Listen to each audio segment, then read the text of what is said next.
Favorite dad story probably has to be the time when I was a real little kid and I was in the kitchen and the doorbell rang. I believe it was Jeff Rogers that rang the doorbell, and I ran out of the kitchen and I ran through the living room, and my dad was kneeling down in front of the entertainment center. I think he was putting a CD in or something, and I ran right around him, right in front of him, and I ran right through the glass door for the entertainment center.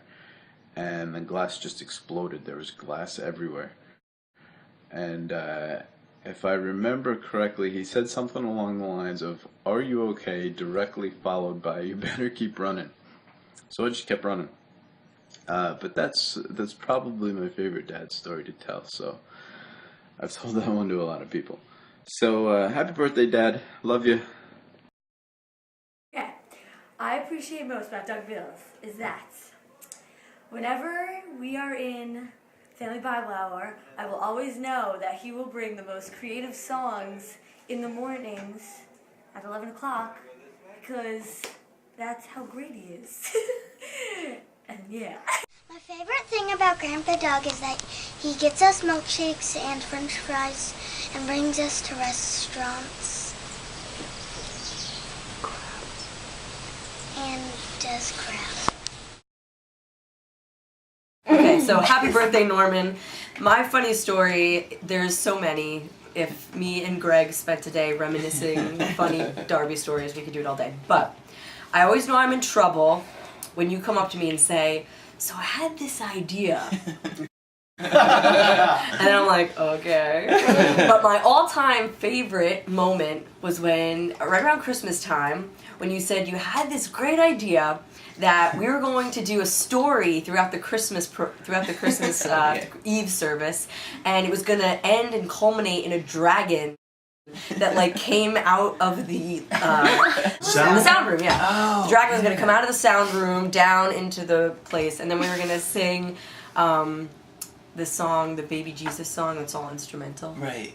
You know what I'm talking about? Guitar? Baby Emmanuel. That one? Yeah, Baby Emmanuel, Baby Emmanuel. And someone was gonna either shoot baby Jesuses out of a cannon. Or you had this other idea where you wanted me to edit this like weird space thing that we could put on the projector with like a baby Jesus like soaring in the background.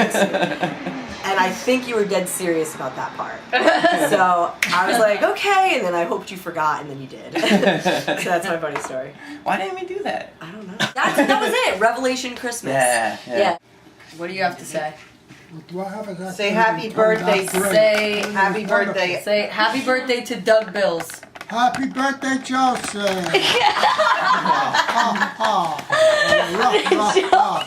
Put that hearing aid.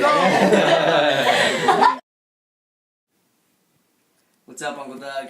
Happy birthday. They asked me to say a few things I appreciate about you, but I drew a blank, so I'm going to pass on that part. I appreciate how recently you told me to stop calling you Uncle Doug and just call you Doug, until I realized it was just so people didn't know we were related. But what I appreciate about you, Doug, is that you're just always the cool uncle. Every summer growing up, we look forward to when you would come and visit. I remember all the bike trails. You'd tie our bikes together. We'd go so I wouldn't get lost on the trail. Just awesome memories. That's why I love playing music with you and Mary and Greg. It's great because growing up, you were just the Beatles of the Bills, and now we get to all do it together. So happy birthday, man. What do I appreciate about Doug Bills? Well, his musical versatility, his dedication to the cause of the hobbits and all the people that fight evil in that land, and his continued support and inspiration of my wife and her music. Thank you. You know, I don't think I ever would have got the 3,000 hits without Doug Bills showing me how to hit, the curveball in particular. People don't realize it's such a difficult pitch to hit, and Doug was just a master at it. Pretty much seemed like every single time he came to bat, he'd be hitting that ball out of the park. I don't know how he did it. But I had a lot of respect for his game. I wish he would have played at the major league level. He always said he didn't want all the notoriety and the money that came with that, but I just feel like America was robbed of seeing maybe the best ever. Hey brother, have a happy birthday. I just wanted to share something that was special for me about you. And that was thanks for sharing your love of music with me. You brought me all the way from Motown and top 20 hits to some real great rock and roll and a love of better music. You gave me my first band album, which by the way I still have. You took me to my first couple of concerts, Led Zeppelin, the Young Rascals, the band. You gave my son his first electric guitar. And almost 40 years later, we got to have a full circle musical moment and we saw Paul McCartney together. You're the best, bro. Love you tons. Have a happy birthday. Okay, so regardless of what anyone else thinks, Doug is always my biggest fan. Thanks, Doug. Happy birthday. One thing I like about Grandpa Doug is he's nice and funny, and he's very musical. So 60 is a really big number, and we thought you deserve something special. So we're going to do a top 5 advice, encouragement / warning, because there's a warning. We thought about doing a top 10, but you know that's like twice the amount of work. So top 5 is good enough. So alright babe, you go. Number 5. Keep rocking the music and the moisturizer. It's keeping you eternally young. You don't look a day over 39. Yep. But Doug, given that you look that young, for number 4, our advice is still don't try to buy eggs on mischief night. The shopkeeper may mistake you for a little teenager who's up to no good. Number 3. This line of advice is for Doug of all ages. Do not mow the lawn after 8 o'clock. It really is too late. Number 2. Alright, given that you're 60 and you know, time's passing and I need to get back at you. So this is the warning. I did place an order for a Super Soaker on Amazon and I'm gonna get you, so be ready for the neti pot experience. And number 1. We are really glad that you're in our lives. And may God continue to bless you with 60 more years. Happy birthday! Happy birthday. Something that I appreciate about you, Grandpa Doug, is definitely your wide variety of creativities. So you make any activity a creative one, whether it's a game, like Lord of the Rings games and Lord of the Rings, or music, or any activity really. You are able to make it interesting and engaging. And another thing I appreciate is your willingness to try new things, like listen to new music that might not be your specific genre of something that you like, but you still listen to it and see if you like it, even if you don't really. And that goes with more things than just music. Also, cooking and hanging out with people. You'll try other things, and creative. Alright, Uncle Doug, I don't have too many things to say about you, so this is going to be short and sweet. And by short and sweet, I mean it's going to be pretty sour, because the things I have to say, they're not very nice, you know what I'm saying? Just kidding. First memories I have of you, Uncle Doug, were those hitchhiking thumbs that you had that went so far back. I never seen anything like it, and I knew if we ever got lost out there together, we would have no problem finding a car to come pick us up and take us back to Mimi's or wherever we were going. So, have a happy 60th birthday, Uncle Doug. Okay, Dad, this message is from Susan Bills.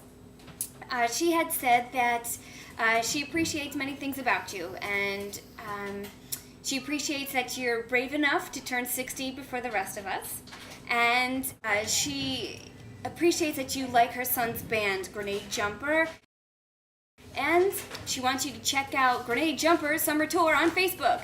God bless, happy 60th, and love to all. Douglas, it is a distinct honor Should I look right into the camera? Sure. Douglas, it is a distinct honor to honor you on your 60th birthday. And I hope you're having a really good time.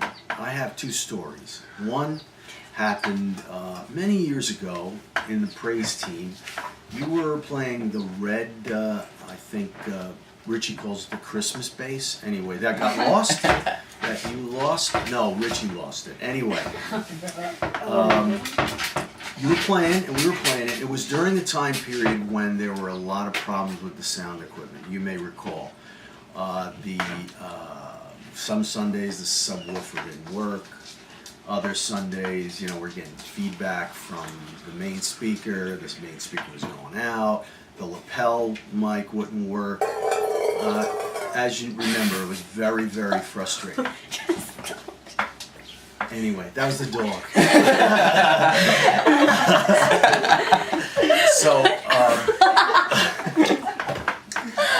Anyway, one Sunday morning we're playing and we could not figure out where the feedback was coming from.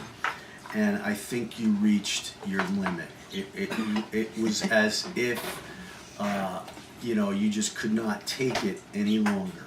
And you unplugged one of the mics, pulled it from the stand, and threw it in the first pew. And I'm playing, and I'm going, you must be mad. Nobody knew the temper of Doug. Anyway, the second story is when we're playing Streetlight and we're ready to go to one of your songs and you completely blanked out. Like we were all staring at you and you did not know what to play next. It was like you looked at your guitar and wasn't sure what it was. So what I'd like to recommend is some ginkgo biloba. I think you need to take that. And what's good about ginkgo is that it also supports colon health. Ew. One more thing. Doug, you are a true friend, faithful in every way, and I love you.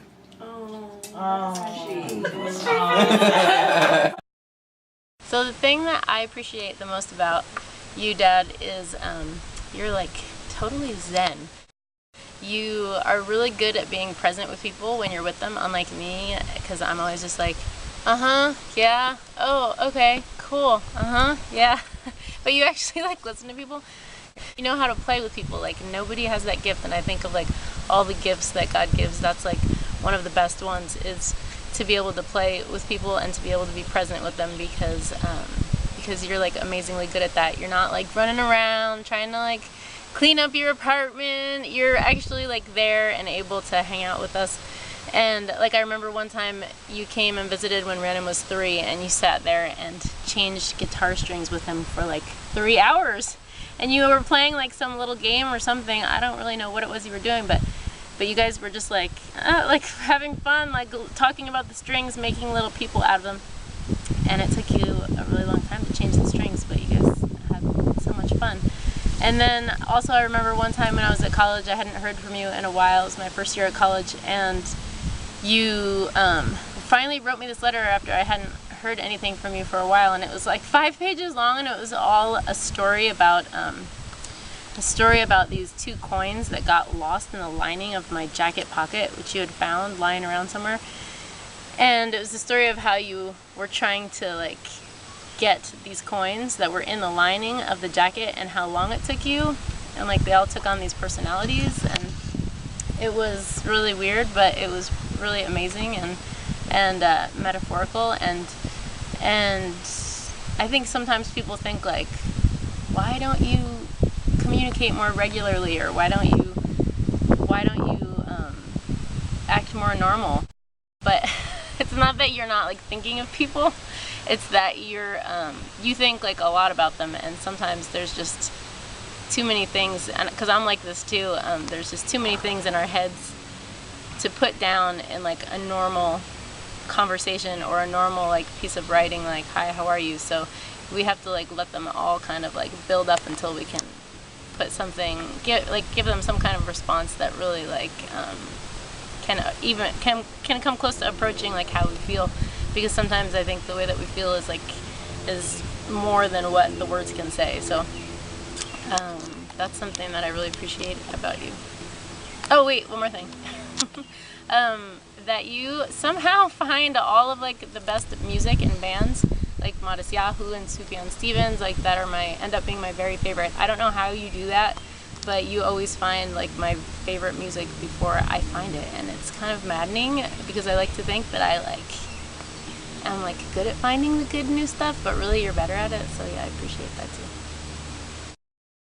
I mean, everybody knows that I can't hold a candle to the guitar playing Doug Bills. It's just incredible how much talent and just amazingness can be put into one package.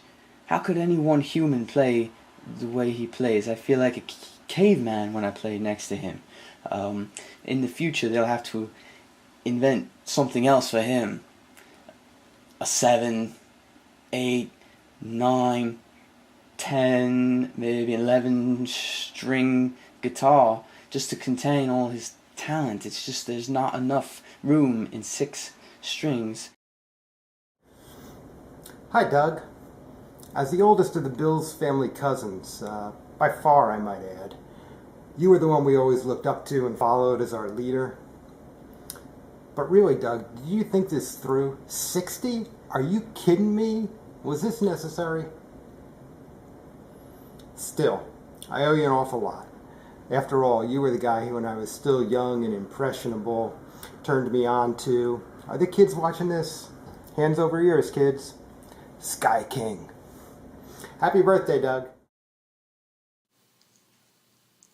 Hey, Doug, happy 60th birthday. What a great milestone.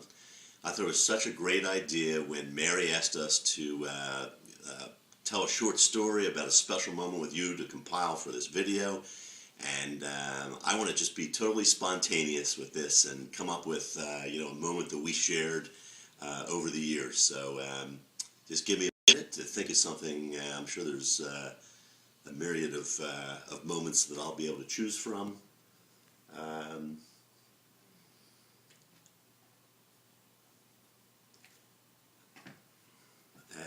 Okay.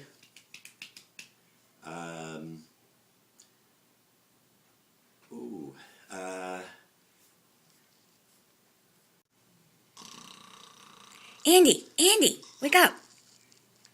Oh, the Doug thing. Oh, okay, yeah, the Doug thing. All right, I can come up with one. Oh yeah, here's one. Okay, it was 91, maybe 1992, and this was special. That was Jeff. Okay, enough of the silliness. I want to get a little sentimental on your birthday. It's such a special occasion. And, I think back and know that my marriage to Sharon has resulted in so many blessings. And my relationship with you, Doug, is absolutely near the top of the list.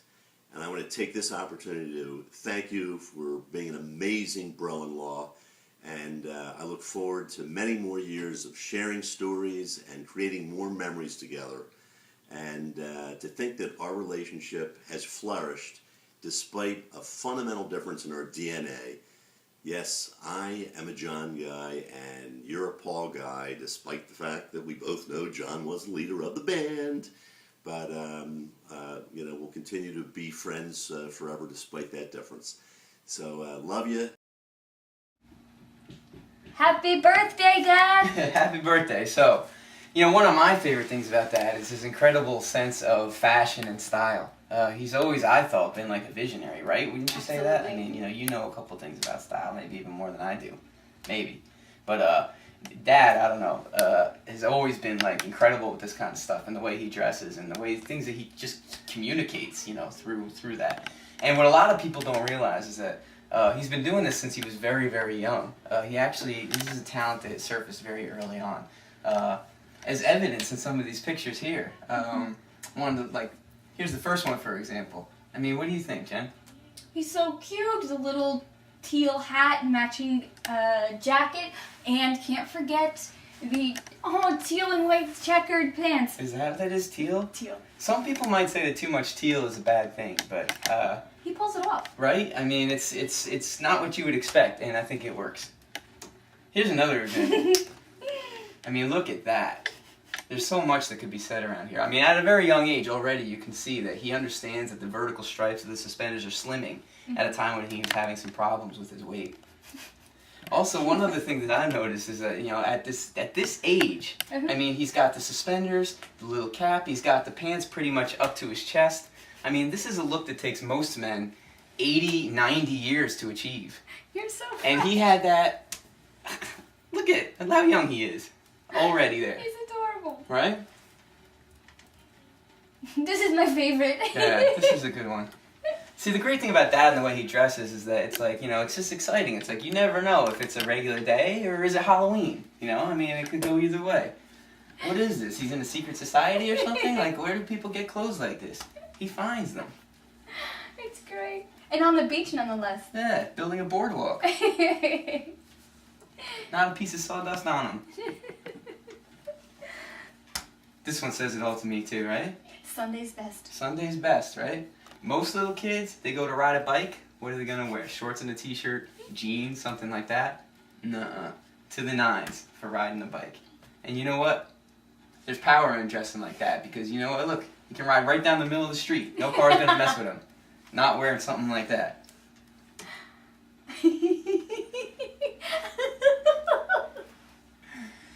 Now this one, you noticed this one before. This just shows his dedication to the art of fashion.